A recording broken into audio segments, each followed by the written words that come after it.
Ya, selamat siang teman-teman semua. Saat ini saya sedang berada di Flores Timur dan bersama Pak Kepala Desa, Pak Don dari Desa Burukedang. Nah, kita akan bincang-bincang soal sekitar buruh migran. Sebagai pengantar ini Pak, kalau kita bicara buruh migran, sebagian besar itu adalah kalau tidak anak petani, ya petani yang kehilangan lahannya. Kalau tidak buruh nelayan dan nelayan yang tidak mendapatkan kesejahteraan. Betul. Artinya itu akan menjadi migrasi paksa. Nah, kita ingin tahu ini Pak soal konteks desa dan buruh migran yang sedang diagendakan oleh Pak Kades ya.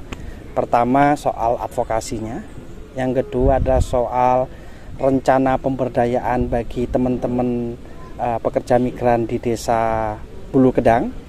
Soal rencana strategi bagaimana kemudian migrasi itu hak, nggak boleh dilarang, tetapi konsep yang kita bangun adalah migrasi itu pilihan dengan memanfaatkan sumber daya alam yang ada di desa Burukedang. Kira-kira seperti apa Pak? Baik, terima kasih, selamat siang juga untuk semua. Pertama-tama saya ucapkan banyak terima kasih kepada Pak Haryanto dan Pak Ayan yang mewakili teman-teman SBMI Pusat sudah bisa hadir di Flores Timur, terkhusus sudah bisa mendampingi 4 desa di Kabupaten Flores Timur, salah satunya di Desa Burukedang. Banyak hal yang kita sudah komunikasikan, bagaimana tentang kehadiran, visi, misi daripada teman-teman SBMI untuk kehadiran SBMI di Desa Burukedang. Dan saya sangat optimis dan saya sangat antusias untuk mendukung kehadiran teman-teman, kehadiran organisasi ini untuk bersama saya, pemerintah Desa Burukedang, untuk bagaimana merubah pola pikir masyarakat warga saya di Burukedang agar migrasi itu menjadi pilihan, bukan menjadi paksaan. Berbicara tentang migrasi di Burukedang, itu sebenarnya persoalan bukan karena situasi dan kondisi alam yang tidak mengizinkan masyarakat bermigrasi ataupun menjadi buruh migran, tetapi soal mindset orang. Ini sudah didoktrinkan sejak tahun 70-an dan 80-an di mana orang rame-rame untuk merantau ke Malaysia, dan itu menjadi tren. Menjadi tren bahwa orang kalau hidup baik itu hanya ada di luar negeri. Padahalnya potensi desanya sangat besar, khususnya untuk Burukedang. Kalau di desa-desa lain saya sih tidak terlalu iming-iming itu Pak ya. Tapi iming-iming mereka di sana bahwa kalau mereka pulang dari sana itu menjadi orang kaya. Padahalnya sih memang benar sih, sebagiannya juga baik, benar seperti itu. Tetapi apa? Tidak ada salahnya kalau kita juga mengupayakan sumber daya yang ada untuk kita tidak akan menjadi migran, tetapi kita menjadi orang di desa kita sendiri yang berhasil sukses untuk mengelola sumber air desa. Dan terima kasih untuk teman-teman SBMI sudah datang, dan salah satu hal yang untuk saya itu bagaimana kehadiran teman-teman ini bisa membantu pekerjaan pemerintah desa, bersinergi dengan pemerintah desa untuk bagaimana mendamping, mengadvokasi masyarakat, teristimewa teman-teman yang menjadi ex buruh migran ya. Itu mindset mereka, pikiran mereka, motivasi mereka itu kita harus meminimalisir supaya mereka tidak boleh keluar negeri lagi. Tetapi mereka harus mengelola sumber daya alam yang ada untuk mereka bisa hidup di sini juga menjadi sejahtera.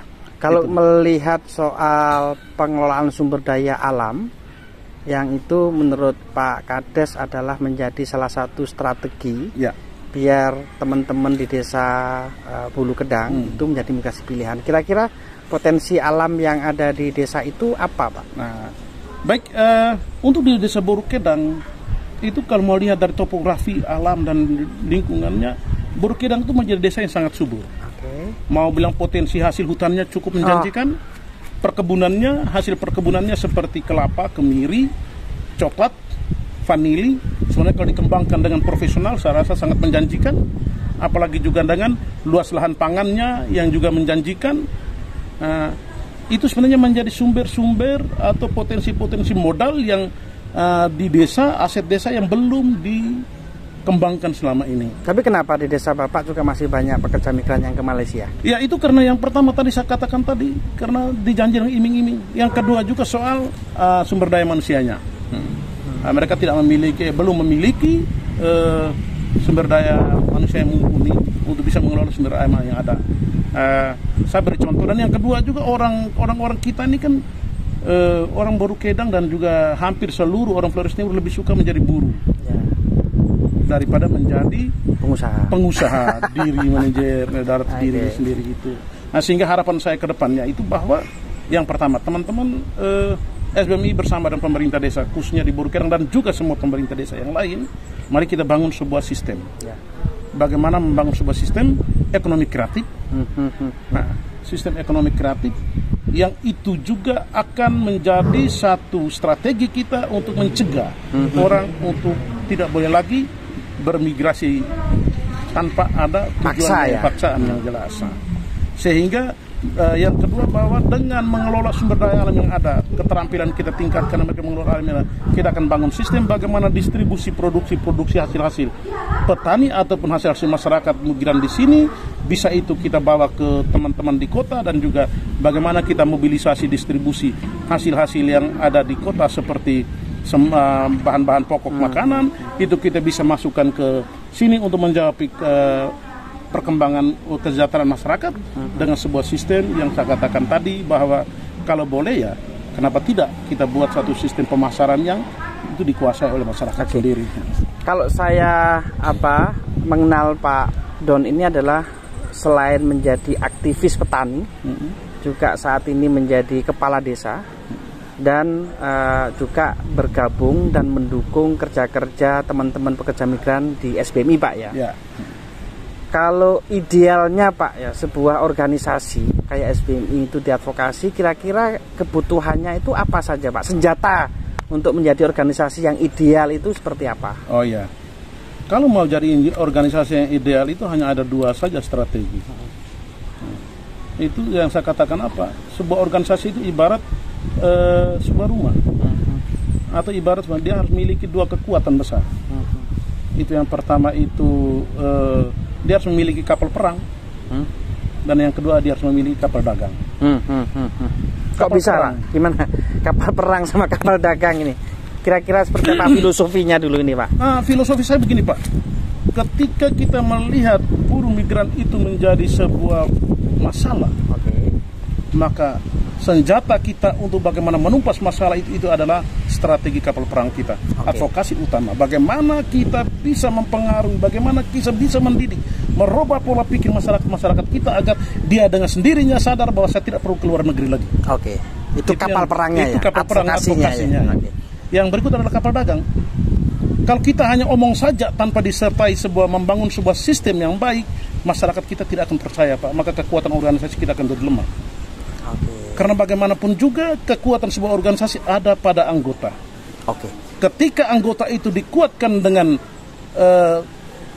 sistem ekonominya yang baik, maka dia dengan sendirinya mencintai organisasi itu.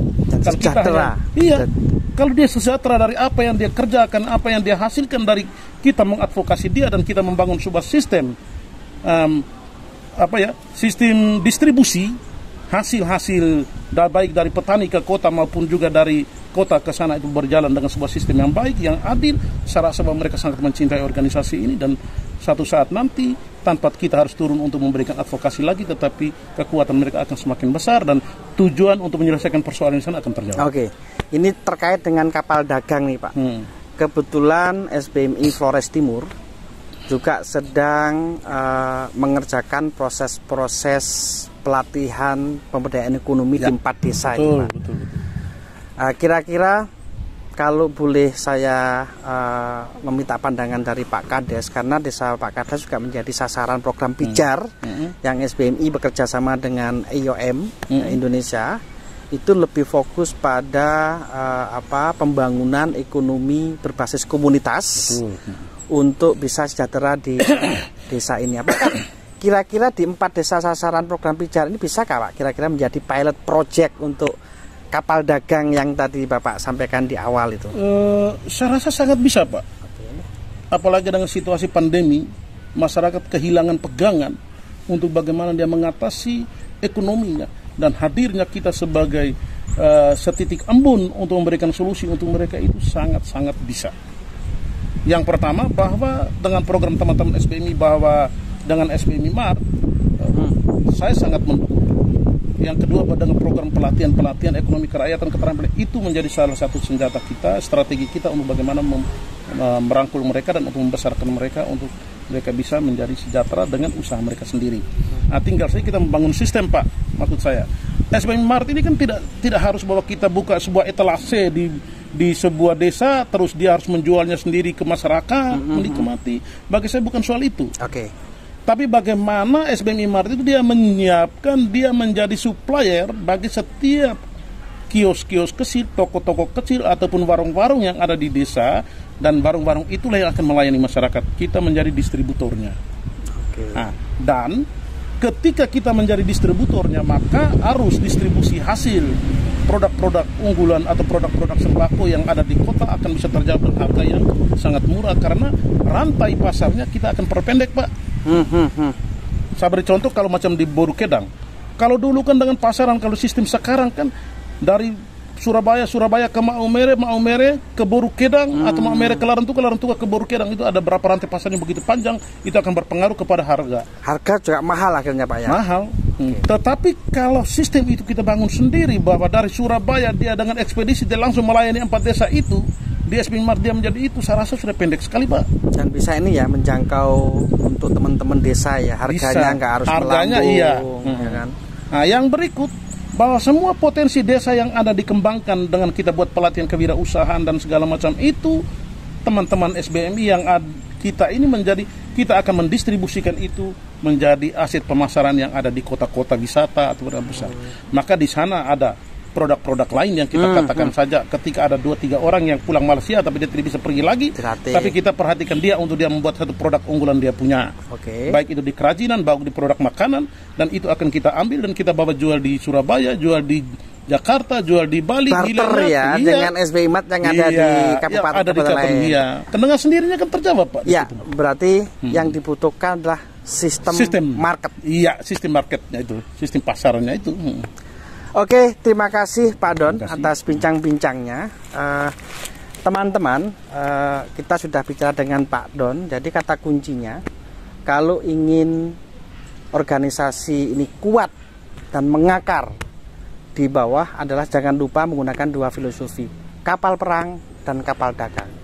Advokasi tetap jalan, tetapi jangan lupa untuk membangun ekonomi kreatif menjadi badan otonom yang saat ini dikerjakan oleh SBMI, yaitu Koperasi Serikat Buruh Migran Indonesia. Sampai jumpa lagi. Terima kasih, Pak. Ya, saya sampai dengan saat ini menjadi Kepala Desa Borukedang, dan nama lengkap saya dari Sudon Boruk. Ya, sudah berkeluarga, istri 1, anak 3. Terus saya menjadi Kepala Desa untuk periode yang kedua. Sebelum menjadi Kepala Desa, saya menjadi seorang aktivis pertanian yang bergabung juga dengan pernah menjadi salah satu anggota dan Dewan Tani di Aliansi Petani Indonesia sampai dengan tahun 2010, dan tahun 2013 saya sudah konsen ke pemerintahan desa.